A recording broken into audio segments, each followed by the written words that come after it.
Morning, guys. It's about 7 o'clock this morning. Beautiful day so far. It's been kind of windy and changed its weather pattern. A lot of clouds the last few days. I got Aces, the gentle giant, is out, and my crows are already in the trees waiting to be fed. They'll be congregating a little bit more and more. I've got to take all the dogs out. They're getting used to the pattern. This is the matriarch of the pack. He's on the mob, I should say. He's very vocal, and he'll argue with me and sit there and give me hell all the time. And he kind of seems to be the leader of the mob. How do I know that? Because of his behavior and his attitude. The other ones are a little bit more younger. I think he's a little older. So I did a lot of sleeping last night when I was thinking in regards to this online digital training that we're starting to offer, and it seems to be going pretty well. I want to try to get some stuff up on tripod and do a little bit better job with the jumble mess that I have. Let me back this off a little bit. There we go.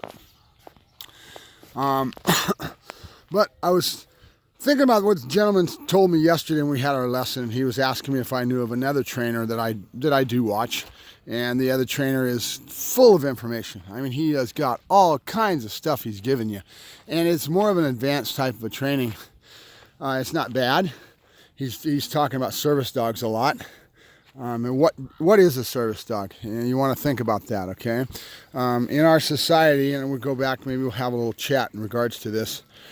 We had Seeing Eye Dogs. San Rafael Seeing Eye Dogs was the first one that really started it up in the Bay Area, that started to break the glass ceiling in regards to being able to take our dogs with us into restaurants and into public places, and to do that in conjunction with fulfilling a service to the handicapped, okay? And that's kind of where it all started. And then as the years went by, we started to apply dogs and their training towards other things that a dog could do for us. And that ends up being service dogs of all types that fulfill a lot of different functions, okay? And service dog trainers work very hard to make sure their dogs are stable and do a good job. But the reality of it is that there's thousands of hours that go into fulfilling the dog's function to do these jobs that may be needed in the requirement of whatever ailments that you may have as far as your physical attributes. Are you weak on the right side? Are you weak on the left? Does the dog need to be on your left side to give you support? Does the dog need to pick up items and bring them to you? These are all common things. And then you have society that's come into it, gotten on the internet, and started to twist this in such a way that people are getting around the reality of it, okay? Meaning that they just put a vest on the dog and they go online and they get an online certificate calling their dog a service dog. Or they got down to Petco and PetSmart, which is pet dog training as far as I'm concerned. And they have a trainer says, oh yeah, sure, we can do that. And they let you get away with having the dog go over and grab a set of keys and bring them back to you, and doing a couple little stupid tricks, and then going online and getting a certificate just so you can take your dog out in public and go places with it and try to claim that it's a service dog. It angers me. It makes me very angry and jaded about what we have allowed to happen in our society, because there's thousands of hours that go into really training a dog that really fulfills a function to help somebody that has frailties in their physical aspects of what they can do in life. We all have times that we may have to go through times, and we get older or whatever, we may need a service dog. So it really makes me mad that this sort of thing is allowed to happen, and that you can get a loophole just so that you can take your dog out. And then you get into emotional support, and I know that those dogs are viable a lot of times with people that can PSD and then the war situation and all that. It's not something I'm trying to take away from, but it's just, it gets to be stupid when you allow society and you allow people to jump the situation to a point where these certificates are allowed to go to any Tom, Dick, and Harry, and have these dogs out there and these people out there with dogs do not fulfill the function. Okay, this criteria as far as what is a true service dog, what is a true dog that does a function in society, and being allowed to go into stores and being allowed to go into restaurants and that sort of thing, needs to be increased. It needs to have more criteria on it so that the public stops being able to do this, because it's really devalues all the hard work and the thousands of hours that go into developing a dog that really truly fulfills a function to help somebody. And it just really pisses me off. And so that's kind of my little spiel this morning, that I'd like to see some more criteria be put onto these people, and more work be put into licensing these dogs and getting them out that are true service dogs. It's something that's very admirable, and it's something that takes a lot of experience and a lot of ability and everything else to really truly produce a real product that really fulfills that function. Good boy, Aces. Aces, down. Good boy. Good dog. So he's just getting over to the end of his training period, Aces.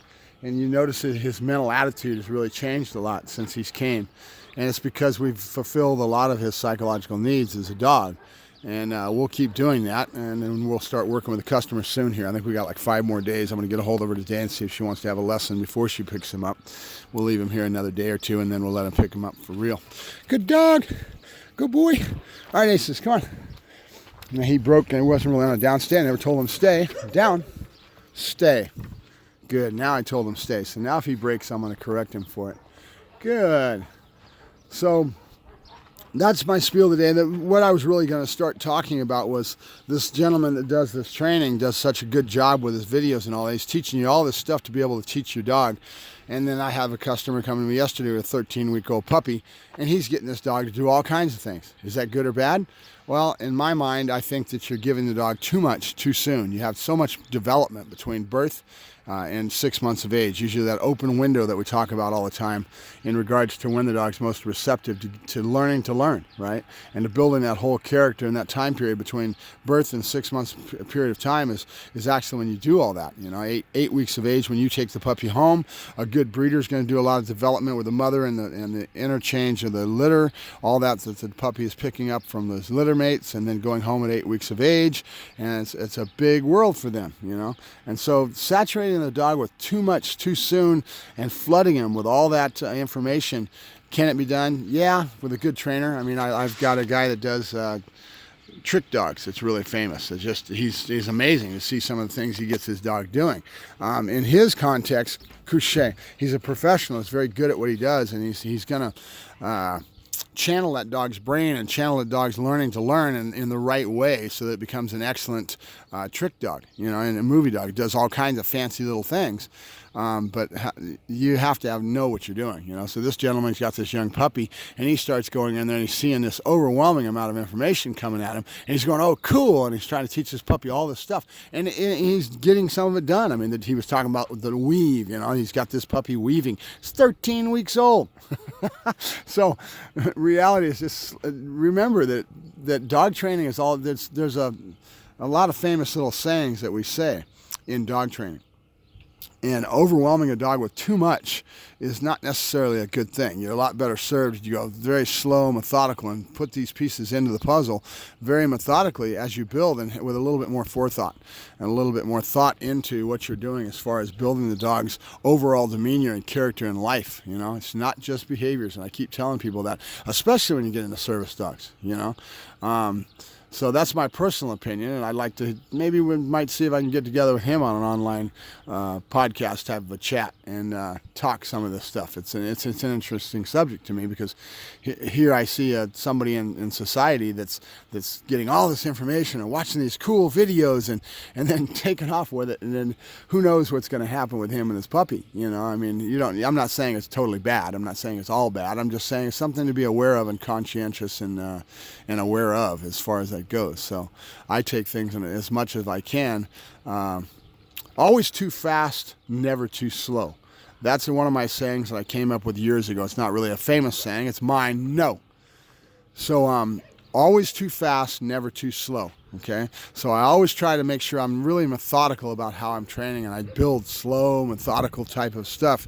And I try not to go too fast with what I'm teaching the dog, because it's not all about behaviors for me anymore. It was as a kid. Shoot, I'd be all over those videos if I was a kid. No. You understand me? No. What'd I say? Huh? Now I'm going to take it out of his mouth. I'll see you guys later. No. and he's kind of trying to argue with me. So I would increase my correction level, right? And I've only got one hand right now, and I'm not doing what I should do, which is you should be, with any type of correction that's an aversive like this, done and over with, right? As fast as I can do, boom. It's done and so with, and there's no animosity at all. It's just a matter of fact. In the dog's world, that's kind of the way you want to treat them if you're going to be using an aversive and you're going to be using an aggression. I'll talk to you later. Bye-bye.